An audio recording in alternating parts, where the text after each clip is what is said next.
Hi guys! Welcome back to my channel. It's me, Dee. So for today's video, we're gonna discuss about what do Egyptian men like. So if you are new in my channel, please subscribe and click the bell button. So first of all guys, we should know that Egyptian men, they like someone that really listen to them.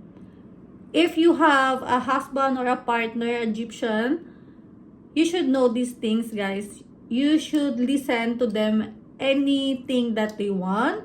Like, for example, do you want to go out? If they say no, you should follow them. So, don't be hard-headed or be annoying with the Egyptian men.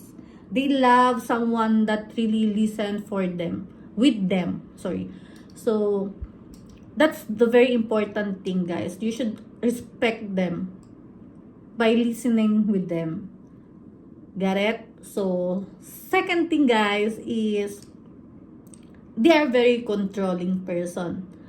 They want to control everything on how you look, how you spend, on how you dress up, especially for dressing guys. That is very important for them, on how you dress in front of the people. They don't want someone that really showing the skin or something. But it's depend with the person, with the guy.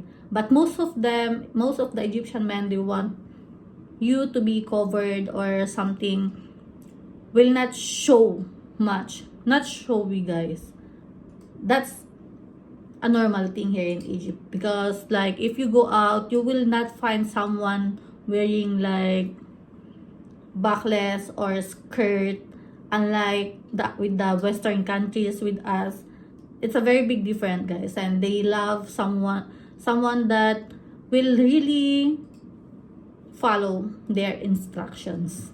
So third thing guys is they really want someone who knows how to cook.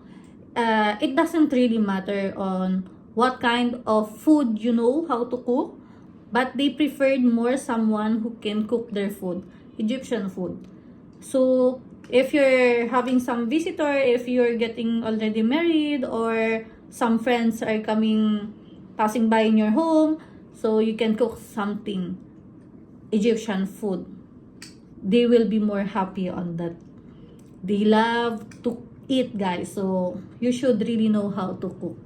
So the fourth thing guys is this thing is very touchable with their heart.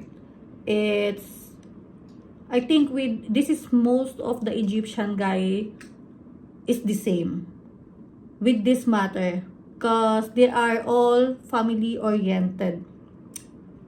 When they are family oriented, they prioritize their family first, and they obey everything what the family want. So if you're going to get married with an Egyptian man, or you have a partner, you should love his family.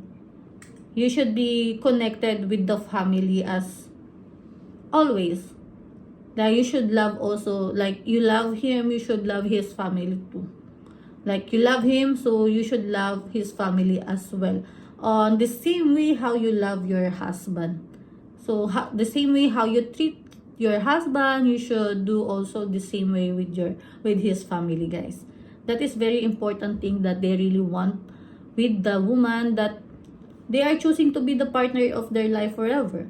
So that is, I think it's normal. Like that is very common thing that the guy really want to be with his wife, to have a wife that love his family, guys. So you should love his family as well. The last thing guys, you should give your husband or your partner time to spend with his friends. Not as always, you cannot just hold your husband at home with you. You should give him some free time to spend with his friends. He want to hang out. That's a normal thing also for the guys. They love to hang out in the weekend.